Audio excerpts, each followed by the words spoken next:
Ouais. Eh ben alors? Eh oui. Ça discute, la crise bancaire. Hier, la vidéo sur Atos et Airbus. Et pendant ce temps-là, regardez, les indices, le S&P 500 est repassé au-dessus des 4000, le Dow Jones qui s'approche des 33 000, et surtout le Nasdaq qui est enfin repassé au-dessus des 12 000. Oui, les amis. Aïe, aïe. 12 000 au-dessus desquels il doit se maintenir. Cette drama queen, il faut la tenir. Toujours à faire des siennes. Aïe, aïe, aïe. Donc là, vraiment, on a l'impression que la crise bancaire, quelque part, elle est derrière nous. Quelle crise bancaire? Il y a une crise bancaire quelque part. Et oui, les amis, quelle crise bancaire, Tout au plus, un peu de bruit, un peu de brouhaha, dans le système bien huilé, voilà, c'est tout. Bien évidemment, toujours rester prudent, d'accord? Il suffit d'une autre banque, une autre catastrophe, pour que tout redescende, tu vois? Donc il faut faire très attention, être très prudent, mais bon, on va voir les valeurs, prudent ou pas, n'empêche que ça monte partout les amis, Tesla, 195, et oui, alors Tesla avant c'est vraiment un petit pas, je sais pas si t'as remarqué, mais la dernière fois 0,76 lorsque tout le monde était à 1,50, 1,2, là 0,72, ouais, on a du mal à vouloir revenir aux 200, tu sais. Alors, Apple, regardez-moi ça, Apple, 162, voilà. Donc vous vous souvenez, les 146 $, c'est de l'histoire ancienne. Les 146 quoi? Microsoft. Microsoft. Oui, les amis. Aïe, aïe, aïe. Et oui, qui a tout compris. Vous avez lu mon article là sur métamorphose47.com? Vous n'avez pas lu l'article sur métamorphose47.com? Les amis, lisez cet article. D'ailleurs, au passage, sur le site, vous lirez cet article, c'est marrant, c'est court. Les primes à Wall Street ont chuté en moyenne de 26% en 2022. Oh, les pauvres que j'ai dit sur Twitter. Les pauvres. Aïe, aïe, aïe. Je crois que les primes, en moyenne, sont passées de 220 000 $ à 176 000, un truc comme ça. Aïe, aïe, aïe, les pauvres. Voilà, Microsoft Security Copilot, le nouvel assistant GPT-4 dédié à la cybersécurité, les amis. D'accord? Microsoft, il va à fond dans l'intelligence artificielle. Il se laisse pas intimider par Elon Musk, les experts qui disent qu'il faut arrêter. Attends, il y a de l'oseille. C'est maintenant qu'il faut investir dans l'intelligence artificielle. C'est pas dans 150 ans. D'accord? Là, on est en train de vivre une nouvelle révolution. Donc là, ça va encore générer de l'oseille. De l'oseille. Aïe, aïe, aïe. Alors, Google et Amazon. Vous vous souvenez, là, c'était les deux qui étaient partis un peu à la dérive. L'un était à 80... Les deux, d'ailleurs, c'est comme s'ils se suivaient à la culotte, tu sais. Ils étaient descendus à presque en dessous 90. Et là, maintenant, Google, donc, qui est revenu à plus de 100. Mais bon, ça date pas d'aujourd'hui. Mais Amazon, surtout. Amazon qui a pris un coup de fouet, là. 102 $. Enfin, Amazon repasse au-dessus des 100 $.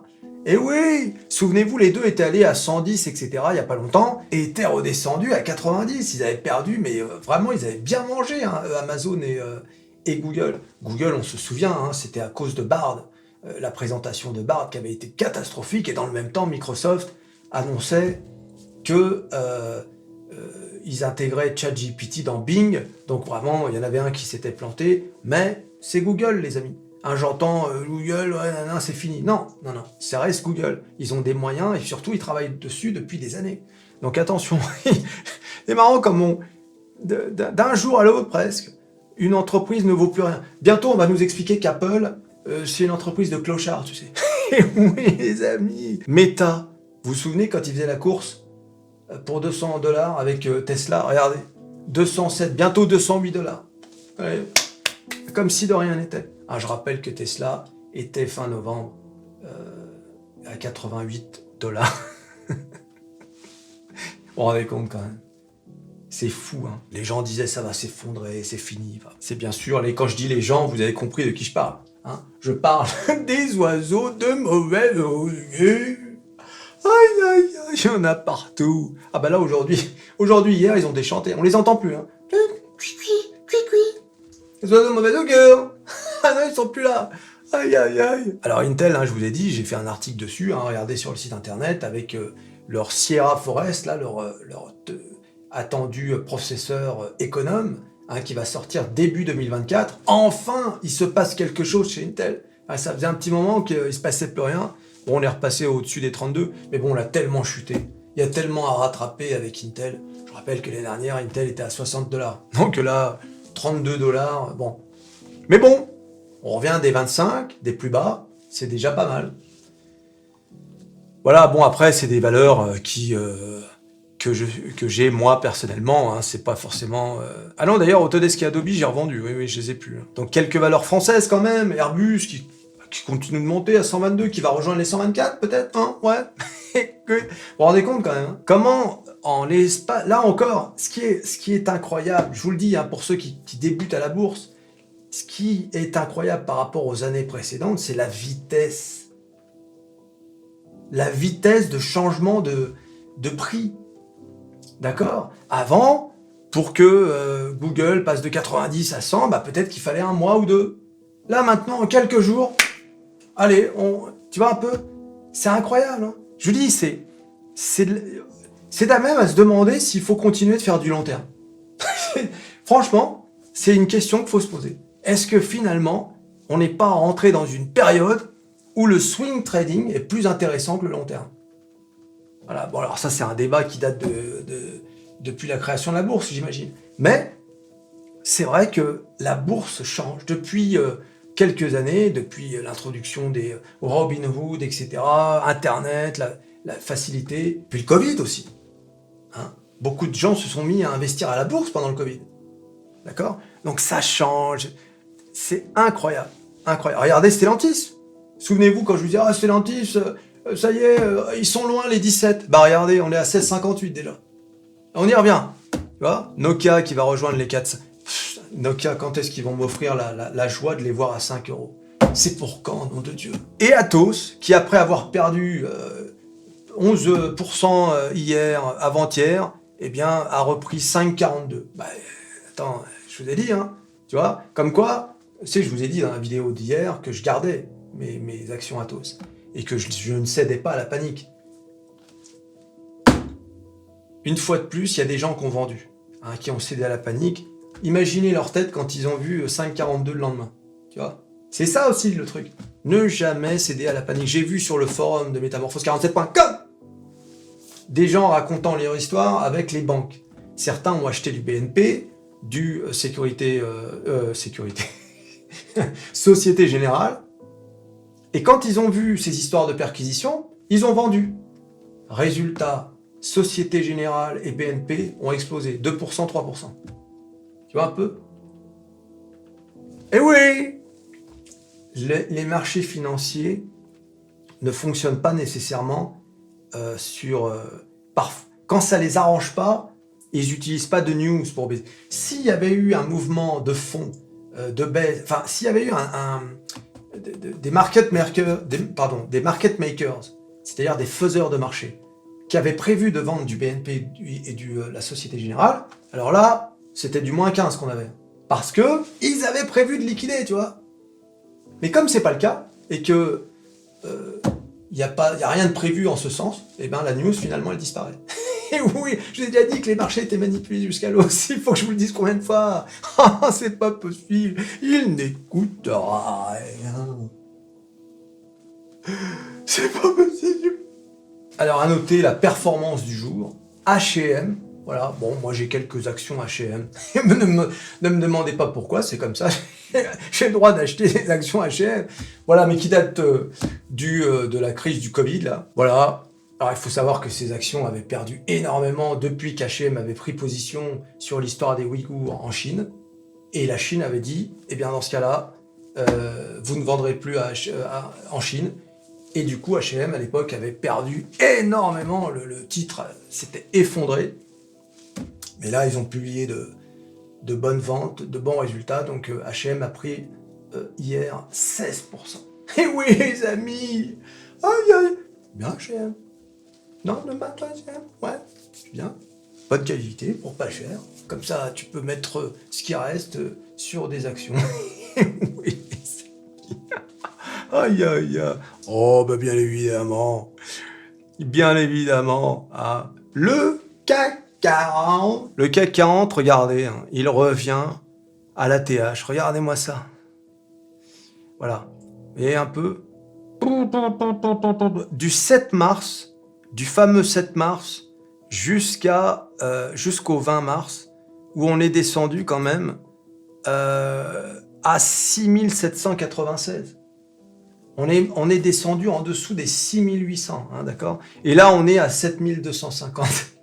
Regardez, on est remonté tout aussi sec. Je vous ai dit depuis le début que l'année 2023 est l'année de l'oseille. Métamorphose 47, la chaîne la plus bullish de France. Alors, c'est incroyable. Ils sont où les oiseaux de mauvais augure? Je vous dis que cette année est bullish. Et quoi qu'il... Vous vous rendez compte? On vient de vivre une crise bancaire. Et c'est pas fini en plus. Et regardez le marché ne veut pas vendre. Tu comprends ça? Je t'assure que si le marché était vendeur, il aurait utilisé ces crises bancaires pour faire chuter le marché de partout. Seulement, le marché n'est pas vendeur. Et oui, tout au plus, il a corrigé, c'est normal. Ah, ça aurait été mal vu. Puis de toute façon, regarde-moi ça. Regarde-moi cette montée là, depuis... je fais un dessin. Depuis fin décembre, tu penses bien qu'on n'allait pas aller comme ça. Il fallait bien cette correction, crise bancaire ou pas crise bancaire. Hein. D'ailleurs, ça avait corrigé avant la crise bancaire. D'accord? Donc, c'est pas la question. Il faut une correction. Tu peux pas monter. Regarde bien. Là, tu as une montée, correction. Là, montée, correction. C'est parfaitement normal. Il n'y a rien d'extraordinaire dans ce qu'on est en train de vivre. D'accord? Et oui. Mais je vous ai dit, il ne faut pas qu'on vienne dans cette zone support-résistance, hein, dont on est sorti assez rapidement, et il faut éviter d'y revenir. C'est-à-dire sous les 6800. D'accord? Bullish. Mes amis. Alors, hein? Leonard Jones. Alors là, regardez, hein? Regardez mon range prémonitoire. Donc là, je vous avais dit, hein, il faut absolument taper dessus maximum et ne pas revenir dans la zone de baissière de 2022. D'accord? Eh bien, qu'est-ce qu'on est venu faire? On est venu taper dessus et là, on remonte. Voilà, c'est tout. Qu'est-ce que tu veux de plus? C'est comme ça. Alors, bien évidemment, vous avez vu, hein, on a rangé là entre 33 000 et 34 000 environ. L'objectif, c'est d'y revenir.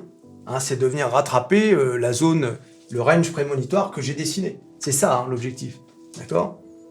Donc, tant qu'on n'est pas revenu là-dedans, on ne peut pas dire que ça y est, on est retour à l'euphorie qu'on a connue début 2023. La star des stars, oh mon Dieu, le S&P 500, bien sûr. Pareil que le Dow Jones. De toute façon, depuis le début de la crise, là, c'est pareil que le Dow Jones. Hein. La star des stars et Dow Jones, voilà. Donc, il fallait surtout pas rentrer dans cette zone. Ce qu'on n'a pas fait. Et là, on a rebondi. Et bing, on repart. Et donc, allons-nous revenir dans cette zone de résistance? Telle est la question. A priori, si se passe rien de mauvais, je veux dire, il n'y a pas de raison qu'on ne revienne pas dans cette zone, hein, pour y faire un petit range éventuellement, et puis ensuite repartir à la hausse pour éventuellement toucher les all-time high, peut-être quand? Cet été, après l'été? Allez savoir.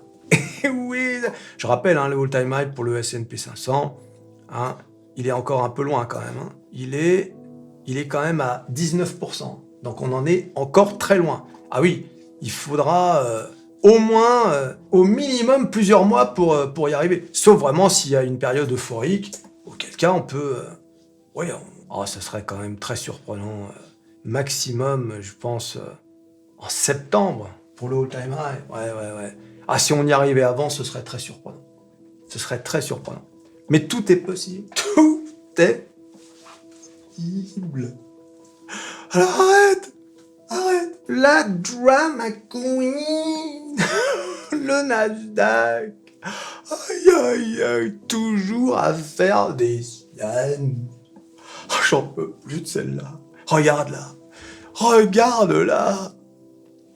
Donc là, c'est pareil. Il y a la zone de range, hein, quand même, qu'on a connue début octobre. Voilà, on rangeait par le haut là. Ensuite, on est venu retaper dans le bas de cette zone pour venir, mais d'un trait incroyable, début janvier jusqu'à début février, en un mois de folie. Le mois de janvier 2023, on s'en souviendra. C'est l'un des mois les plus performants je ne sais même plus de combien de temps, mais c'est énorme le mois de janvier 2023. D'accord ? C'est là qu'on a vu, souvenez-vous, un Tesla qui est passé de $100, 102 à 200, d'autres valeurs qui ont explosé, Meta, etc. Donc, depuis février, on est passé d'un Nasdaq qui a touché les 12 200, 12 300 à mi-mars. On est allé on est descendu en dessous des 11 000, le truc qu'il fallait surtout pas faire. Mais surtout, vous avez vu, on est venu retoucher la zone de range qui datait du début octobre. Donc cette zone-là, il faut pas y revenir, je vous ai dit. C'est comme la zone baissière du Dow Jones et du S&P 500. Et là, qu'est-ce qu'on a fait ? Eh bien, regardez, on est retourné à cette ligne-là, qui est la ligne des 12 000. Voilà, ça y est. Donc là, ping, et voilà. Alors, si tout se passe bien, le prochain objectif, c'est bien évidemment 12 566. C'est cette ligne-là, d'accord ? Donc c'est un support qui est devenu résistance. Donc là, maintenant, l'objectif, c'est là. Voilà. Alors, est-ce qu'on va venir comme ça, ou est-ce qu'on va venir directement en ligne droite ? Telle est la question, mais ça, à la limite, on s'en fiche. C'est pas très important. L'important, c'est l'impulsion, c'est le momentum. Est-ce qu'on est acheteur ? Est-ce qu'on sent l'euphorie ? Tu vois, c'est ça la question. Oui, les amis. Aïe. L'euro-dollar, regardez l'euro-dollar. Alors, Christine, elle a disparu. Christine a disparu. Hein ? Donc, l'euro-dollar, regardez. Eh bien, on avait touché, le 23 mars, on avait touché les 1,09. On est redescendu, à cause, bien évidemment. Là, c'était quoi ? C'était Crédit Suisse, Deutsche Bank, etc., qui avait touché plus l'Europe. Et bing, regardez. Quoi ? Une crise bancaire ? Deutsche Bank, Crédit Suisse ? De quoi parlez-vous ? Moi, j'ai rien vu, rien entendu. Allez hop, retour à 1,09. Oui, les amis. Sachant que, désormais, vous pensez bien que si l'euro monte, c'est que le dollar s'affaiblit. C'est aussi parce que la Fed, plusieurs membres de la Fed, ont confirmé que, voilà, il y aurait, oui, certes, encore une hausse de 0,25, mais ça, comme le marché l'a déjà pressé, le marché s'attend à ce que ça y est. Après la prochaine hausse de 0,25, il n'y ait plus rien. Donc du coup, ça affaiblit le dollar et ça renforce l'euro. Et oui, alors, la question maintenant, c'est allons-nous faire la petite course jusqu'à 1,10 pour rejoindre ce qui s'est passé le 1er février. D'ailleurs, je dis Christine, elle est partie, mais non, en fait, elle est là, Christine. Tiens, il est passé où le dessin que j'avais fait ? Ah, c'est marrant, ça. Tiens, le dessin que j'ai fait, il a disparu. Qu'est-ce que... Christine ! Elle a disparu, Christine ! Aïe. Bon, enfin, t'as compris. Donc là, maintenant, il nous reste les indices. Oh, il n'y a pas de raison qu'on n'y aille pas. Hein, les amis ? On va y aller, bien sûr qu'on va y aller. Qu'est-ce que tu crois ? Le Bitcoin, regarde-moi ça, le Bitcoin, qui suit le marché, comme je vous ai déjà dit 1000 fois, mais malgré les mauvaises nouvelles, le Bitcoin résiste quand même. Tu vois, malgré, en plus, il y a eu une plainte déposée contre Binance, la plateforme d'exchange. Regardez, eh bien, le Bitcoin est toujours dans la zone des 28 000. tranquille. Je vous rappelle, hein, il n'y a même pas un mois, le Bitcoin était à 20 000, même pas 19 000 et quelques. Voilà. C'est quand même énorme hein, la performance qui a été faite là. Voilà, il n'y a pas grand chose à dire puisque ça range depuis environ le 20 mars. Voilà. Mais, comme vous pouvez le voir, on va faire un zoom. Comme vous pouvez le voir, il y a eu une tentative là, ici. On a dépassé les plus hauts récents, tu vois, du 22 et du 23 mars. Voilà, regardez, on les a dépassés. Donc ça, c'est bon signe. Vraisemblablement, ça veut dire que... Enfin, ça veut dire, tout est possible, mais il est fort probable, sauf accident, qu'on dépasse et qu'on monte. D'ailleurs, qu'il y a quand même il y a de l'achat, là. Ça se voit dans le graphique, là, que ça veut monter le Bitcoin. Donc, et ensuite, la prochaine zone, c'est entre 30 000 et 32 000. Voilà, donc franchement, je vois pas ce qui pourrait arrêter le Bitcoin d'aller dans cette zone. D'accord ? Je veux dire, tu sens quand même que... Tu sens qu'on se dirige dans cette zone quand même. Sauf accident, je ne vois pas ce qui peut arrêter le Bitcoin d'aller dans cette zone des 30 000. C'est quand même un sacré run. Hein. Entre 19 000, presque 20 000 et 30 000, t'imagines 10 000 en quoi ? Si on arrive aux 30 000, là, 10 000, même pas en un mois, on va dire. Enfin, on n'y est pas encore, mais ce sera... oui, ce sera en un mois, ouais. Si c'est dans même pas 10 jours, on aura rattrapé ça en un mois, on aura fait 10 000 $ sur le Bitcoin. T'imagines, t'achetais un Bitcoin, tu gagnais 10 000 $. Alors tu vas me dire, oui, mais il fallait dépenser 20 000. Bah oui, mais enfin c'est énorme quand même. C'est énorme. Je veux dire, on parle de 50% là. 50% en même pas un mois. Donc là c'est pareil, pour ceux qui tradent les cryptos, c'est énorme. Il y a vraiment, c'est vrai que dans les cryptos, il y a de l'oseille. C'est comme sur le Forex, mais encore une fois, comme je le dis toujours, les cryptos comme le Forex, c'est très dangereux. D'accord ? Ça peut chuter lourdement. Lourdement. D'accord ? Et donc c'est pour ça qu'il faut vraiment savoir ce que vous faites. Ne vous lancez pas dans les cryptos ou dans le Forex sans savoir ce que vous faites. D'accord ? C'est important d'essayer en démo, des démos, et quand vous comprenez comment ça marche, là vous pouvez mettre un petit billet, hein, des petits lots, enfin pas des lots, mais des mini lots quoi. D'accord ? On le répétera jamais assez les gars. Hein. Faut être prudent sur les marchés. Hein. Faut être prudent. En tout cas, n'investissez jamais de l'argent dont vous aurez besoin dans les années à venir. Investissez toujours de l'argent qui dort sur un compte courant, sur un livret, de l'argent dont vous savez que vous n'avez pas besoin dans les 5 ans, ou dans les 2 ans environ, au moins dans les 2 ans. Voilà, c'est ça qu'il faut faire. N'investis pas l'argent que tu as pour payer le loyer, hein, surtout pas. Ou de l'argent dont tu vas avoir besoin pour faire un achat, par exemple l'année prochaine, une voiture ou je sais pas quoi. Un chauffe-eau ou je sais pas quoi, d'accord ? Faites attention. Tu t'abonnes, tu likes, tu partages, tu cliques sur à peu près tout ce qui peut être cliqué, ton livret A, ton compte courant, et on se rejoint à la prochaine vidéo. Allez, salut.